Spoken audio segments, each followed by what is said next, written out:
Welcome to Money Matters. I'm Sarah Peterson, here with Dean Greenberg of Greenberg Financial Group. Look at that smile. Every week, it's great to see you.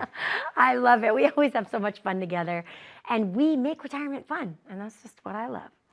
And I'm wearing red because I'm feeling it today. Good, you should. I always do. That smile, you're from New York. I mean, all little the good energy. Things. Well, I want to talk about plan. We use the word plan so much. And I think it's important to let people know what actually is a financial plan, and where do we start? I don't think people even realize that, forget the financial plan right now, there's so much in life that you plan for, right? I mean, I can relate it to coaching because I've done it. There's not a sport I've ever coached that I didn't have a plan. You have a practice plan. You have a game plan. You change those plans, all right? People, they have a plan for their kids. Going to school, not going to school, whether it's written down or not, everybody has a plan. But when we talk about a financial plan, they look at it as the F word all the time. They hate it. I know, I got a smile out of you on that one. But think about it. And it's because we're never taught that. We've taught how to raise our children. We've been taught how to make game plans for sports, watch film, do things. But we've never been taught about financial planning. We've never been taught on how you retire comfortably because it's always been handed to us.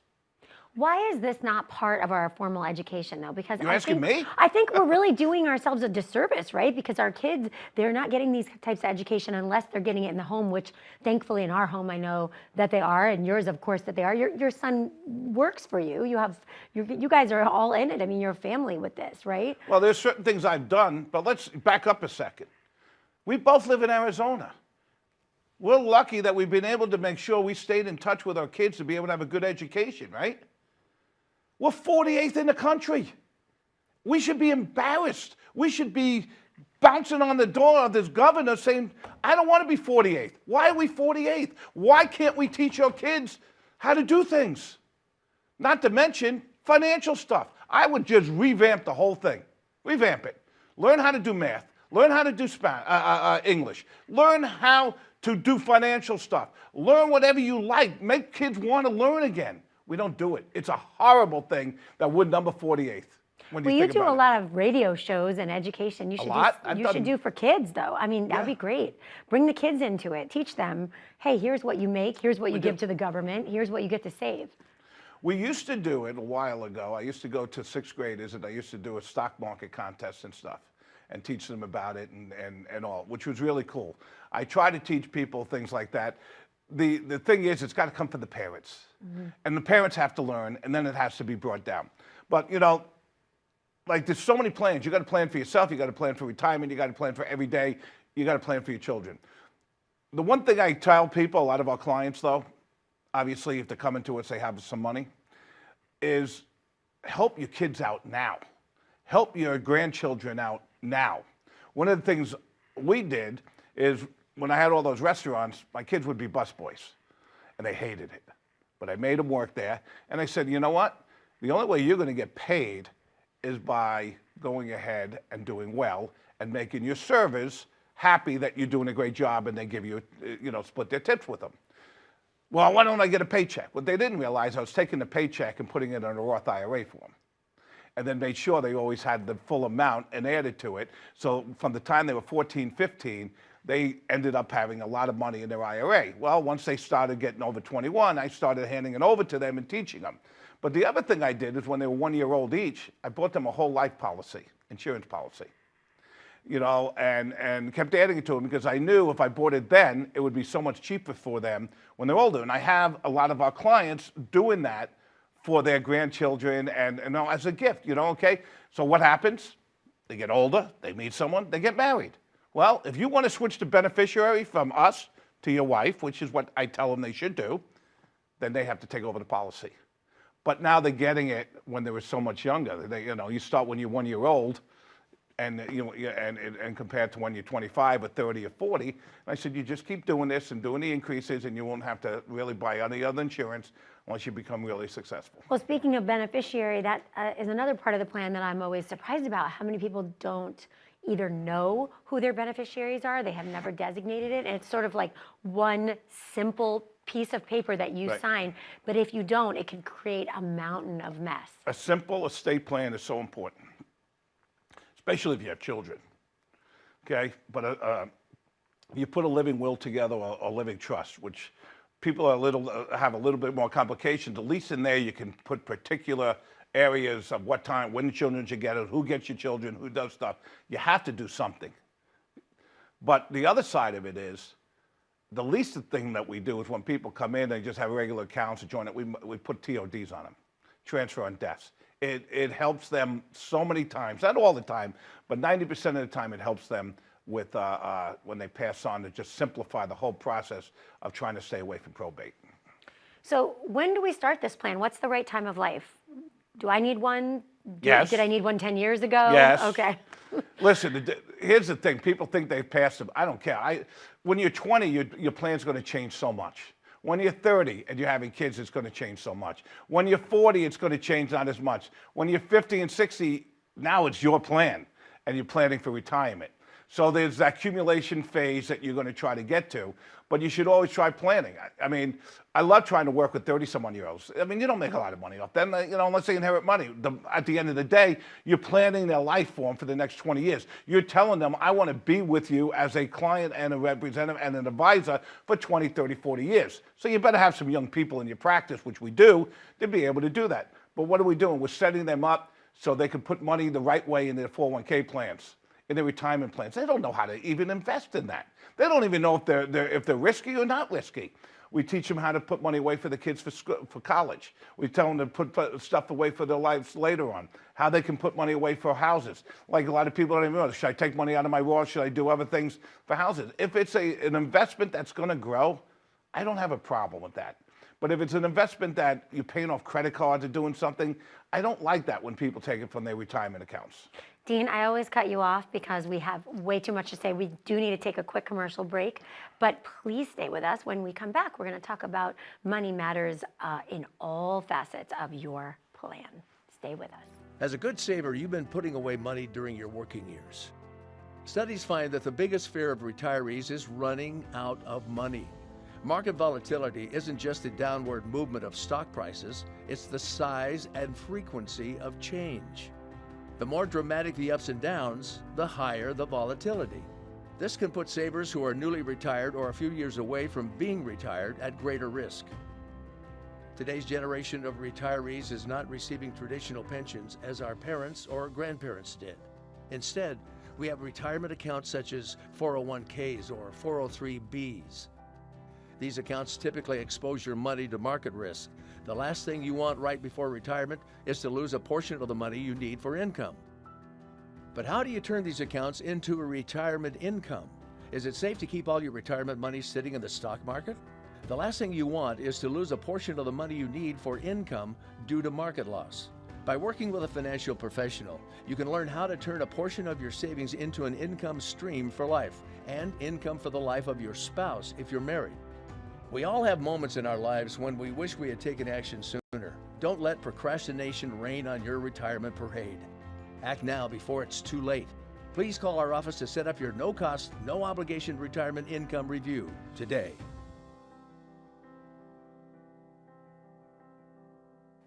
Hello and welcome back to Money Matters. I'm Sarah Peterson here with Dean Greenberg of Greenberg Financial Group. And we were talking before break about a plan, why it's so important in so many facets of your life to have a plan. But one thing we didn't talk about was this plan that we're creating. Like you said, in your 20s, in your 30s, your 40s, your life is changing so much.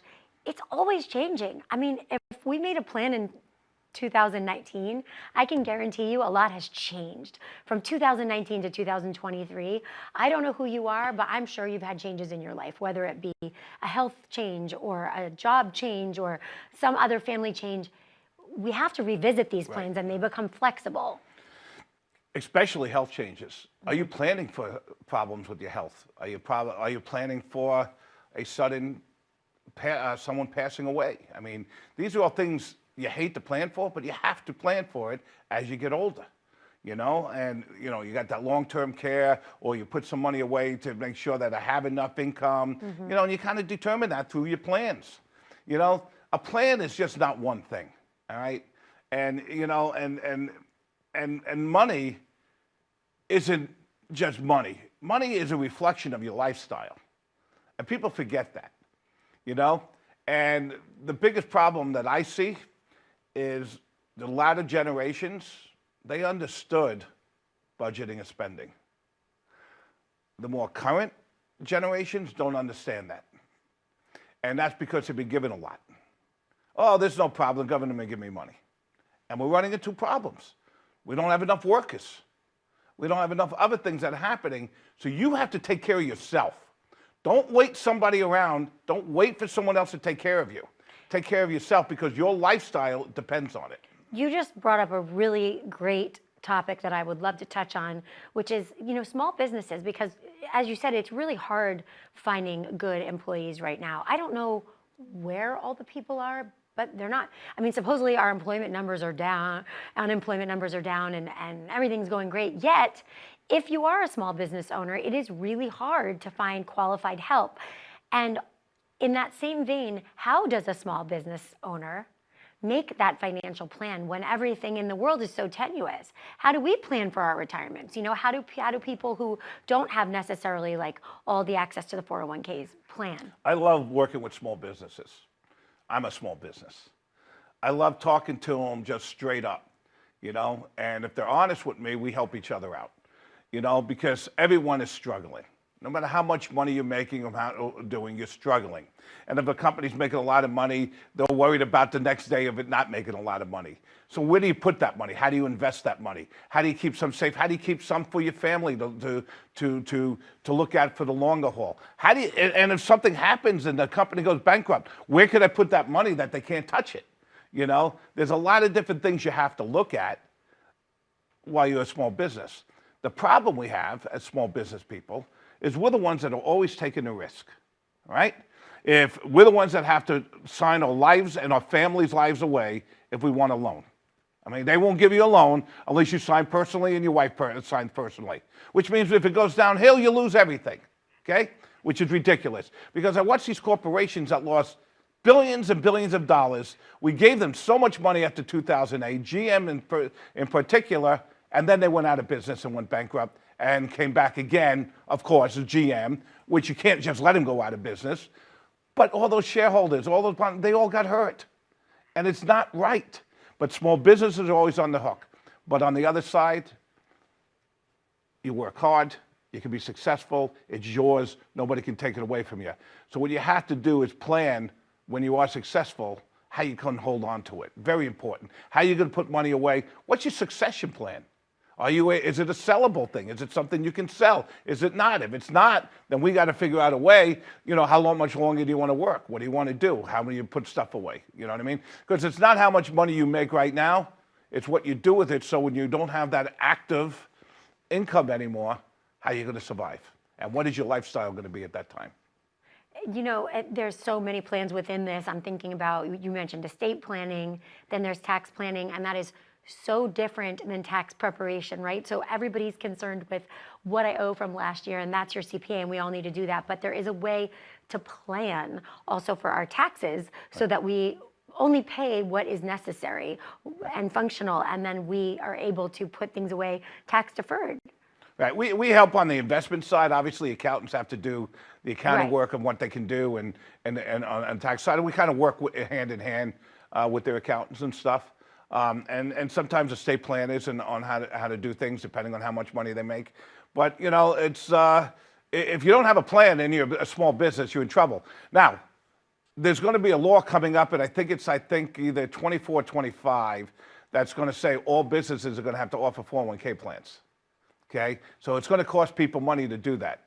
And when that comes out, it's proposed to do that anyway. I think it's going to go through. And if they do that, it's a big cost to a lot of companies. we have been working with people to lower the cost for small businesses because you have to pay the administrator, then you got to pay for the vendor, then you have to pay for this, and it can come to thousands and thousands of dollars. So hopefully we're at the point now, and we've been using it for small businesses where it's a lot less than having to do all of them, because we kind of do a turnkey one for small businesses, 50 less employees or so, which works great. But then you have to go and you have to educate their employees. The employee doesn't, but they're on the hook. And the investments that are in it. Why mutual funds have so much more cost? Why not use ETFs? Who's managing? Who's helping them? Who's designing the models? What do they got to do? You know what I mean? So it's really nice for small businesses now that they're coming up ways that we can help design that 401k plan that matches them, for their plan, for their employees. Well, we've talked about this on other shows, but somebody hands you a 401k when you get that first great job and you're really excited. The people that are managing that don't really necessarily, they don't know you. They're not like, oh, Dean has 4 kids and this and that. They think, this is just general investments and you have no idea what they are. It's not like when you're working with a financial advisor and somebody's looking at the bigger picture. What are your goals? What are your dreams? Well, and it's funny, a wonderful government gives financial advisors a hard time too. You have to fill out this whole sheet now. Someone's coming from a qualified plan like a 401k, and you're transferring it to you, that you're giving all this advice, and they're concerned about the fee you're charging versus the fees of that. Well, you know what? That's when you get, if you're not getting charged for it, that's what you get for not getting charged. You get no advice. People have to make money, but the government doesn't think that. They make you fill out this whole sheet of saying, why do you deserve to get 1% when they're not being charged, they're being charged a 0.5% or no percent, but no one's charged no percent. It comes from the mutual funds or whatever on how they get paid. And it's ridiculous. And I'm tired about how everyone looks at, are there bad people in our business? Yes, but very, very small. And the media just wants to focus on the bad. We, as a profession, are helping people today probably more than we ever have, especially when it comes to doing the plan. And not just us, I'm talking about financial advisors. And, they're becoming CFPs, they're learning more about taxes, we're learning more about other things, but the whole idea is that trust value. We don't need any more Bernie Madoffs in this world, okay? We don't need any more Carlyle. We don't need these guys that think they're so smart because they're cheating. Okay, what we need is real people giving you real answers and a realistic approach to how you're going to survive through the next 20, 30, 50 years. And that's why it's so important to pick up the phone and give us a call, because we don't know who you are and what your needs are and what your story is, but we want to know. And then we can make a plan specifically for you, because my plan is going to be different than yours, is going to be different from somebody else who is right near retirement. Our needs are different, and it's going to be flexible and fluid, and that's what's so like your favorite word, custom. I love that We make word. custom You're right. plans for our clients. Then we invest it, and I'm not saying people don't get into the same thing. We like Apple, we're gonna have people who are in Apple. But how much Apple do you have? How much you have in there? How much you have in there? The different buckets are all different for everybody. If you could pick, if you had 2 plans in front of you and one said generic and the other one said custom, wouldn't you want that? I want to know this is customized. I know what you want. I mean, You're a custom type of girl. thank you. Okay, it was said. All right, we're going to take a quick commercial break, and then when we come back, we're going to talk more about how your money matters and your fabulous viewer questions. So stay with us. How confident are you in your current financial plan? Do you know with certainty how the recent market volatility will affect your future hopes and dreams? How much are you paying in taxes? And how much are you losing to unnecessary high fees? You didn't work to save this money so that you could spend your time worried in retirement. Now is the time to take charge of your finances so you can feel confident about your future. Call in during the next 30 minutes of today's show only to set up an absolutely complimentary, no obligation, full-blown financial review that will result in your own customized written plan that we're giving away complimentary to the first 10 people who respond. We'll start with a full-blown analysis of what you already have. By running a report to untangle how much you are currently paying in fees, how you're allocated for risk, and what it's costing to work with your current advisor. Next, we'll identify your goals. Where do you see yourself in the next 5 years? Where do you want to go? And who do you hope to go there with? Is your current financial plan set up to get you there without mishap? Let's design a roadmap to create a financial plan you can follow with confidence. Get the piece that so many people are missing from their retirement. Find out how having a written plan can make a difference to your retirement dreams. Call now to schedule your complimentary, no-obligation, full-blown financial review today. Hello and welcome back to Money Matters. I'm Sarah Peterson here with Dean Greenberg of Greenberg Financial Group. And Dean, I love the viewer questions because they give us calls in between the shows and they have the most educated questions. And when they ask some of these, I think to myself, this is not just this person. This is a question that will relate to so many people. And it's kind of good because it shows me that they're really listening. It's not even just calls. I get emails. Yes, And you get emails now too. That makes me feel special. I do. I love it all. So, hey, write to us, call us, whatever you want to do. We want to hear from you. But I'm going to jump in because we don't have a lot of time. Okay, so here's, I think, a great question. I was advised to roll my 401k plan from my previous employer into a traditional IRA, which I did.